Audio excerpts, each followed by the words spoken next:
Hey, what's up, guys?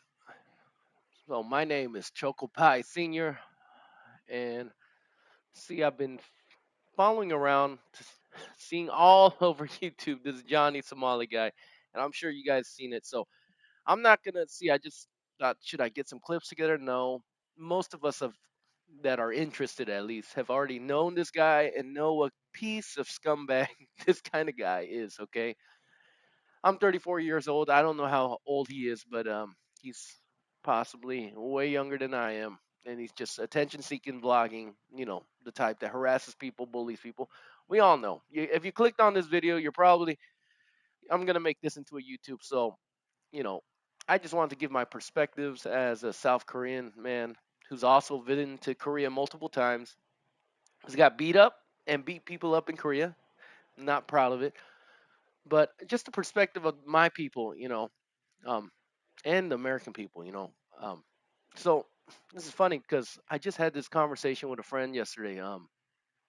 There's it's funny how every culture has their own good and bad, and American culture, it's a little bit more selfish, right? I'm American, so I would know a little bit about me. It's about us, right? It's like how I feel, what I want, which is not a bad thing. It shows us that we're courageous sometimes, where we're outgoing to a lot of people, and sometimes it makes us look, on the other side of the coin, it makes us look like, um, we're selfish.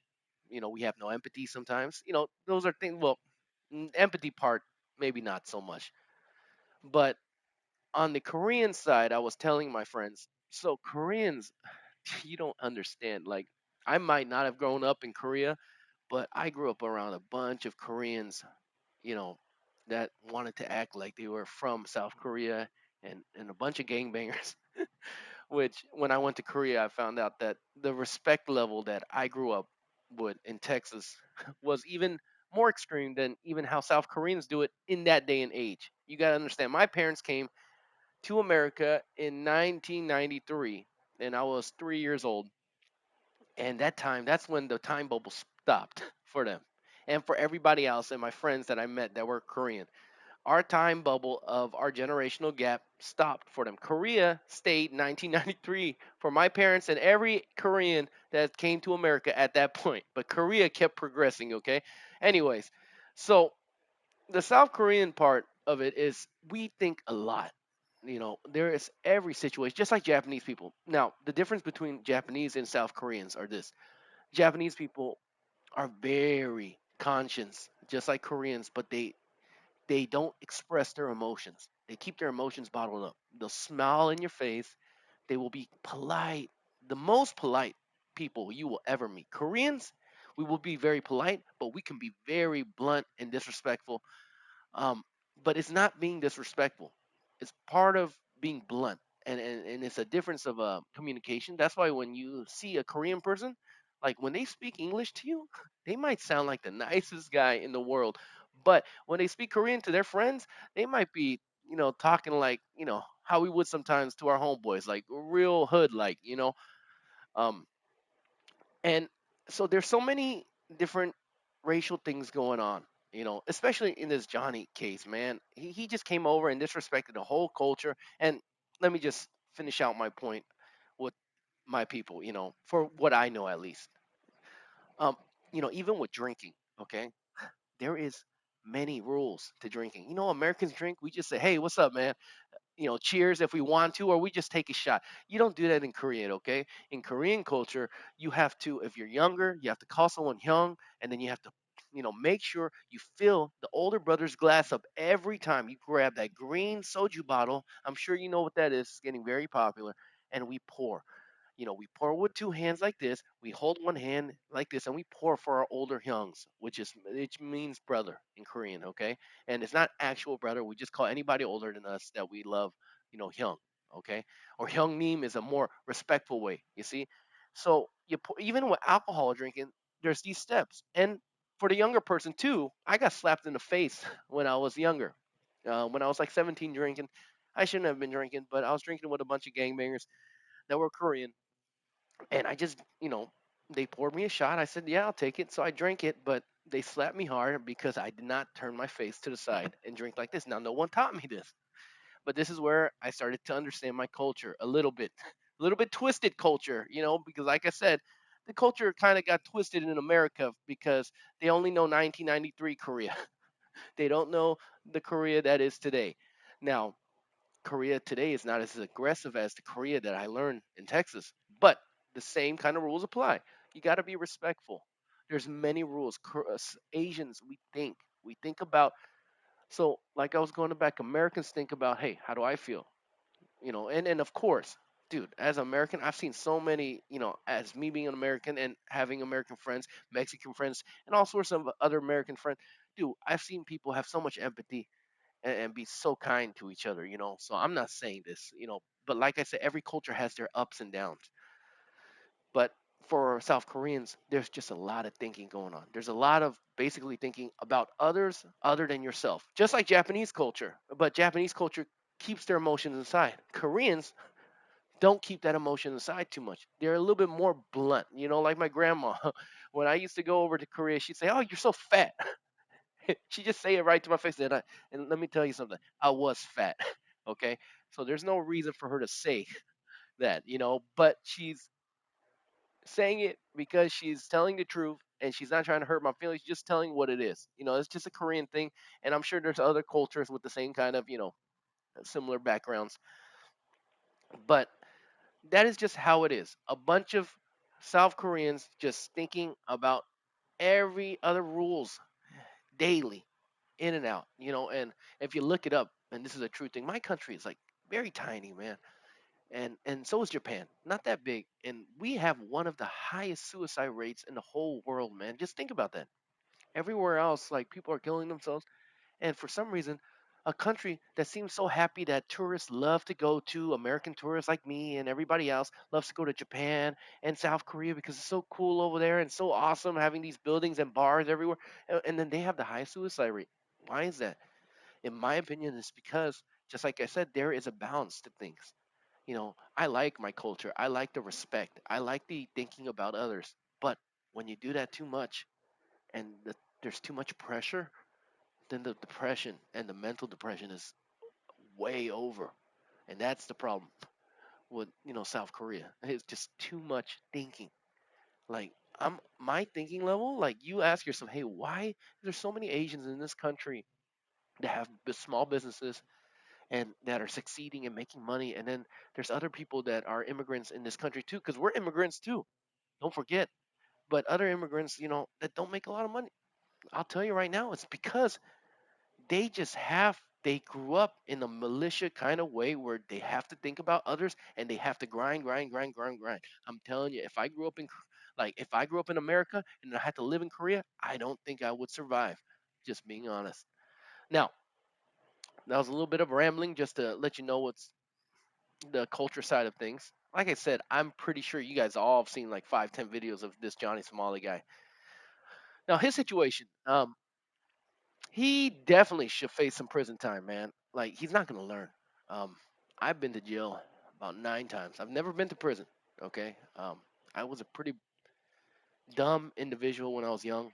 Thought I was a thug. I was never in a gang. I just hung around with a lot of gangbangers. Even here, but reformed gangbangers that are Christian now. But he definitely needs to face some prison time, man. He needs to grow up because he will do this again. Of course, all the streamers say the same thing. The YouTube streamers and the ones covering this, he's done this in every place he goes. If you let him off again, South Korea, he's gonna do it again. And as another Korean and as American too, dude, I know how scary jail is and how scary prison can be. I never want to go there, man. Even in jail, man. I'll be honest with you, man. The first couple times I went there, I cried, man. After that, no. But prison is a whole different ball game. But in South Korea, it's not like America, okay? He's not gonna get raped, okay? But the boy does need some reflection time, and maybe to meet the Lord. So he needs to get, I think, 20 years. Some people might disagree with me on this. I think that's too rough, man. That's out of control. I think that, but when you go to jail or prison, even in South Korea or America, they'll throw these. big numbers at you, man. I was facing up to like a couple years. They dropped that down. My homeboy was facing 20 years. He got 1 year. You know, he should at least not get no 20 years, but maybe at least 1 year minimum and up. You know, but 10, 20 years, I think that's too much, man. That's my opinion. He got socked up pretty good anyway, man. I know he didn't learn his lesson. I didn't learn my lesson when I got socked up when I was younger, but 1 year in jail can help someone reevaluate their life and maybe even find the Lord, man. Um, you know, when you're young and reckless, man, you think you live forever. And plus, this generation, man, you're trying to get money off of vlogging. And, I'm doing this thing too now. I have a business. I'm just doing this for fun. Um, and if this grows into something, so be it. But yeah, that situation's crazy, man. People need to stop disrespecting others going out. That's why, as far as my people go, I love my culture, man. It's all about respect, and it could be burdensome sometimes. You know, like my wife is more American than I am, and it causes me a lot more depression and mental stress than it does for her, because it's easier for her to just let things go. But for me being, Korean, trying to be at least as an American, I think about my mother-in-law, my father-in-law. I think about all these things. And I'm like, dude, we need to call them on their anniversary. We gotta, if I gave them something small last year, I gotta give them something big. Like these are the things that I have to think about as being a Korean. And maybe my thinking has a little bit off, but like I said, we warped from a 1993 Korean bubble till now. So this is how I think Koreans act. Now I could be now when I went to Korea for my sister's wedding, where I got into a fight, my nose was broken. It was a scuffle, and one guy went into the ambulance, and I thought I was going to prison. To be honest, like we were drunk, we came out of a nightclub, and I said something that I shouldn't have said, but I grew up saying. So I said it to some white boy and white girl, and we shook hands beforehand, and they didn't like it. The girl didn't like it at least, and then the guy, he was drunk, so he came back up, and he came up those stairs, and dude, Korea, I'm telling you, you don't want to cause trouble there. They have cameras everywhere, but for some reason, I guess in that small alleyway outside that club, there was no cameras. So he comes up these little long staircases, and I'm like, oh man, we just shook hands. And the girl's like, you can't say that. And I'm like, dude, you don't even know how I grew up. Like, and plus, like, who are you? And I was drunk too, so I was being a fool. And he comes up, and I'm like, I thought we're just gonna verbally talk. No, he just goes, boom, pops my nose is broken, blood is coming out, and then I look down, and I'm like, dang, look at all this blood, homie. And then I got 3 or 4 friends with me. And then they're Korean, and then they hear about me, back then, like loving to fight and being crazy. So and now I'm drunk. So then we start getting at it, and then the guy's like 6'3". He's a big white guy. No, I'll give him that. He had curly hair. I still remember him. I feel bad for him, to be honest. I prayed for his welfare. After the hangover, woke up. We're drunk. You get angry. So the guy gets fallen over, and then no, the guy punches me. My nose is broken, and then my older brothers, not real actual brothers, Hyungs, they grab him and they say, "Hey, what are you doing to my younger brother?" And I see him grabbing his hair, like his curly hair, but the guy's not doing anything to them because his beef is with me. And then I guess then he pushes my wife down, and then we get into it a little bit again, just me and him. And then afterwards, I saw my older brother, grab his hair, talking. I was like, "Man, that fool has really curly hair, and he's tall." So when he came after me, I grabbed his hair. I put all my hands into his hair and I pulled him down, and then I started socking him. But I say it like it's a funny story because at the time, I can't say like. And then my brothers jumped in and we jumped him. Man, it wasn't good. I feel bad about it. Trust me. This is the excitement of friendship and bonds. Like, oh yeah, we beat up somebody together. It wasn't good, man. We went out, like my nose was all messed up. He was dropped down, like dropped completely, man. The ambulance came. We went into a Korea so cool where you just come out nightclub, you could go to a bar. So we left because I know when you cause trouble. Back when I was younger, you leave as fast as you can before the popo comes. So I just left and we went right upstairs, and then went to this place like a kopchang place where they eat small intestines. I know that's nasty for Americans, but it's delicious for us Koreans. We're eating up there, and then I saw him down there, and then I saw the ambulance pick him up. So I was like, ah, man, I really, I thought he would just get back up, but out of our rage and anger, and I remember his girl was grabbing me after he broke his nose, saying, "Hey, I'm sorry, oh, so forgive us." I'm like, dude, why did you cause this, man?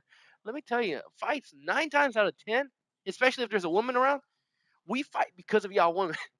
It's just a thing. All right, y'all women cause the problems, man, and then we have to settle it. Us men, because me and him shook hands beforehand, and he was cool with me, but not to blame women, but that time it was the woman's fault, man.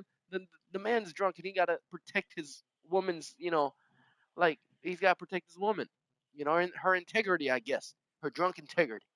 Now she's apologizing, and this is all before he got dropped. And of course I'm drunk, and that time I'm bleeding over my nice trench coat. So I said, "F you," and I pushed her off.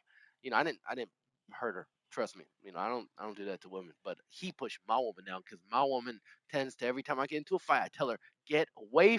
When I get into a fight, I do not want you to get hurt. Just get back. Even if I get beat up, get back. But no, she always throws herself in the middle, man. That's why I love her.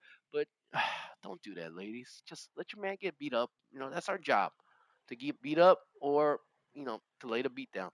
Now, unfortunately, I don't know what happened to that guy. I just remember regret, sorrow, and just like probably Johnny's feeling, Johnny Somali feeling regret, man, scared for myself. I remember I woke up the next day hungover at my hotel, at a Lotte World hotel, and I was like, man, what if I end up on the news because the guy died? I don't know what happened to him. You know, um, Dude, if you're out there, man, I really hope you're okay. We were all drunk, man, and plus, you punched me, you broke my nose first, so what happened happened. But I hope that it was just one of those learning experiences for both of us to never do that. At my age and 30, being 30, I never thought that when I turned 30, I would ever get into any fist fights again. And I shared that story. I remember, I'll be honest with myself. I shared that story with pride to a lot of friends, but at this point now, I'm 34. It's not a story I share with pride. It's an embarrassing story. I'm a grown man, and nobody should put their hands on another man unless you're defending your people, or you're defending yourself, or you're defending your household. You know, and Johnny Somali, I don't know if he's gonna learn his lesson. To be honest, he might be a sociopath, and sociopaths are really good at lying and not feeling anything. I'll say one more story. I had this one manager of mine. I own a small business. She stole $40,000 of mine. And it's nobody's fault because of me, because I'm the business owner, right? So the fault is on me.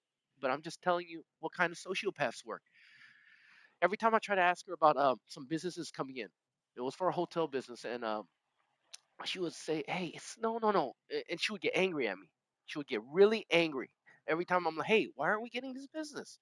Like you said it was gonna come true." And she's like, "Well, gee, well, this is what happens. Like, why, blah, blah, blah, blah." And then she goes, she starts getting all crazy on me, dog. and and I'm like, okay. And then I back up because I need my manager, right? And she got these contracts coming for me. And then later, of course, I know now she was manipulating me.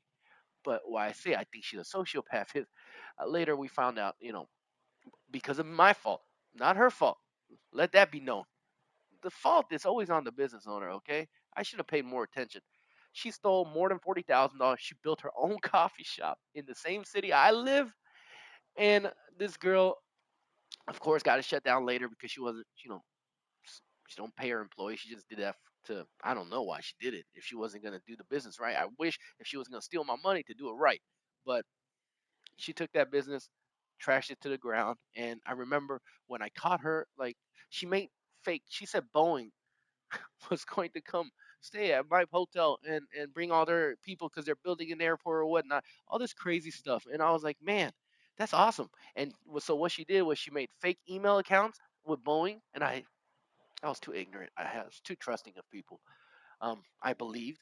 So she typed up all the emails acting like Boeing is talking with me and showing it to me. She even made up fake business cards. And of course, anybody can make fake business cards, but I chose to believe her. And of course, she was a liar. And she stole from an old lady at the hotel thousands of dollars. I'm lucky I didn't get sued from that lady. I made it right with her, of course, because it's my fault. But I'm lucky I didn't get sued. And yeah, and then where's the sociopath comes is when she got caught. I remember I was filled with anger, and then the police just around COVID time. So I brought the police into it, and the police didn't do anything because it's COVID time, and they said this is a civil matter. And I'm like, this girl has stole $30,000 to $40,000, and there's records of her stealing the stuff and putting it into her other business. Like, how is this not a criminal matter? And they said, no, this is a civil matter, and plus, we're not even taking people to jail during that time. So this is all happening to me during COVID time. And so what happened was the day I kind of caught on, she shut down our business. She fired every single employee of ours, and in the morning, I get a call from not an employee, from a guest that's staying at the hotel. And the guest says, hey, brother, Choco Pie, your hotel is locked down. There is nobody there. All the employees, your manager fired everybody and said you fired them and shut the door and left. And this is what I wake up to. And me and my wife are panicked, lost in our minds, don't know what to do. We go over there. We pray to God, man.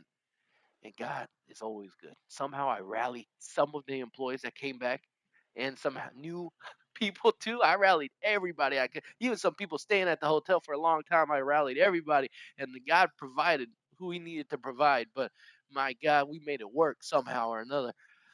Some employees did not come back. They believed all the lies she put into their heads.